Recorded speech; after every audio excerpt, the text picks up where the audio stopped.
such a thing as celebrating too hard. This Brazilian football coach was so excited he almost took out a police officer. Nice shot! I don't know what's more ironic, the fact that this player's second name spells out immobile, or that his injury disappeared once the celebrations began. This is not okay. This needs to stop now. You won't find a better goal celebration than this. What better way to celebrate a goal than by giving yourself a concussion? Coming in first to the finish line is always a special occasion, so this guy decided to celebrate in uncoordinated style. Not sure whether that was intended or not, but he does cross. The first casualty in this game between the Cardinals and the Vikings was none other than the sound guy. This commentary box is about to wish it didn't set up so close to the action. Maybe that player just wanted to put his feet up for a little while. This isn't exactly the top level of professional weightlifting, and I'm not talking about the skill or talent of the athletes, I'm more referring to the quality of the equipment. If this footballer from Congo wasn't already injured from a nasty fall during the game, then being hit by a medical cart might just be enough to make him miss more game time. After scoring an emphatic touchdown, Michael Boley tossed the ball without looking. I'm gonna go ahead and assume it was an accident, but he somehow managed to hit an official and the cameraman with the same throw. There's something about crazed UFC fans and stealing hats. It's a phenomenon that seems to plague any fighter doing his walk-in wearing a hat or beanie. These thieves never get caught either. Hey, hats off to them. Footballers are known for their theatrical performances when trying to milk a penalty. So when Daverson got a pat on the back from the referee, he thought it was his turn to give an Academy Award-winning performance. This ball boy's so dedicated to his job, he throws himself in headfirst. Luckily, by the time anyone noticed, he'd recovered like nothing had even happened. The motorcyclist in blue is a horrible cheater. Romano Fenati was renowned for dirty tricks on the track, including kicking, screaming, and even pulling out his opponent's kill switch. This is about to be one of the closest finishes in men's hurdles history, but I think one runner wants the win just that little bit more. Can you spot which one? V8s plus a wet track equals the granddaddy of all spinouts. He might have lost the race, but at least if his career as a driver doesn't pan out, he can always take a shot at ballet. Personally, if I had a coach like Shia LaBeouf yelling inspirational quotes at me, I'd probably be a better athlete. But if we're being honest, I don't think it helped this diver out at all.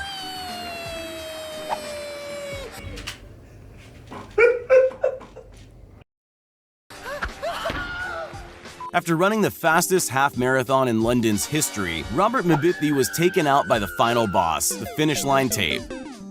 After this long tennis rally, the ball boy just wanted to do his job. What did he get in return? Crash tackled. Luckily, he was fine, even getting a standing ovation from the crowd.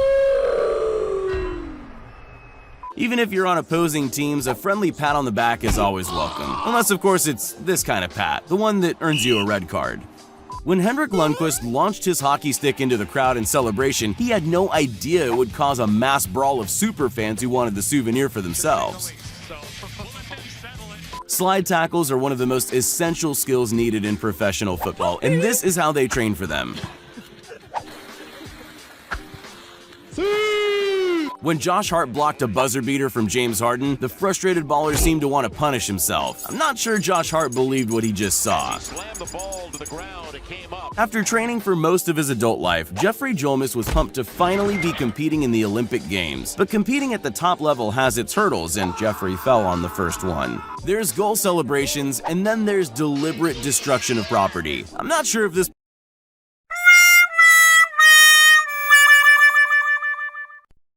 player meant to go through the glass and join the spectators, or if he genuinely thought it would hold his weight. This footballer's doing the respectful thing and passing the ball back to his opposition for a throw-in. Or is he? Tango down. Sometimes you see your moment and you gotta shoot your shot, like this kid spotted in the background. He's about to steal this player's thunder, who looks more than a little unimpressed. You only need two things to compete in the Winter Olympic skeleton race: a fast run-up and to land straight on your sled. Guess which one she forgot? Oh, hi, Mark. There's three things you need as an ice hockey player: your skates, a helmet, and your stick. It doesn't help when your opposition takes one of them. It's not just athletes that find themselves falling over during matches. This cameraman should have looked where he was going. Instead, we get a nice view of the shoes he's wearing. Somewhere in between strike and take a walk to first is this softball pitch, which ended up firmly wedged in this girl's helmet. This innocent back pass is a routine move practiced endlessly at training. And good news, the goalie is watching and paying attention. Only this happens. I wonder who's getting cut next week. Dunks in basketball are 99% guaranteed to go in. The clue is in the name. Despite this, accidents happen, and Russell Westbrook was convinced there was something wrong with the ring when he missed his. This encounter between a live reporter and a man with a suspiciously large inflatable banana is about to escalate out of control. He goes from annoyance to full-on rage mode in under 10 seconds. This winner's speech is about to be video bombed by none other than Jungle Birdman. Apparently, there's a message about conservation in there somewhere, but he's too ridiculous to take seriously. Robin isn't too happy about being taken off the field. How do you even give someone an aggressive high five? I guess after a timeout, his tantrum will be over. When a perfect corner results in one of the easiest shots of the century, Philip Hoffman somehow missed. I've never seen someone more determined to crawl into the ground and disappear. This reporter says he's excited about the snow season, but how can he tell? Well, for starters, that kid on a sled has him head over heels. That was a bad idea. This local match of football is about to get a very unexpected guest drop-in. Maybe he just wanted a good view of the game. Either way, I'm sure he didn't buy a ticket. Yeah, boy.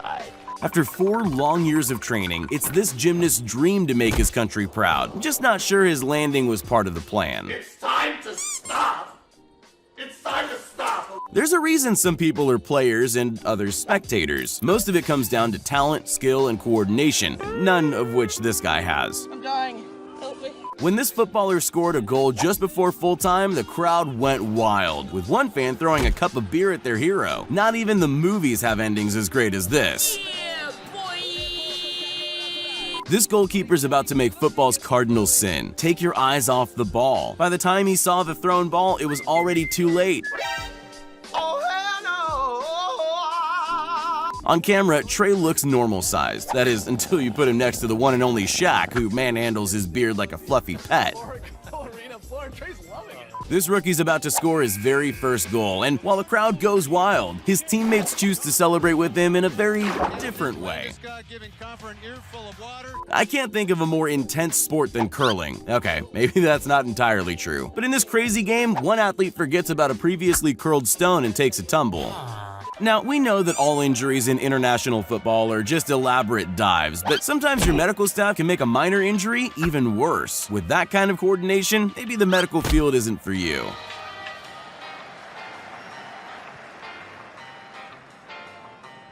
Bye, have a great time.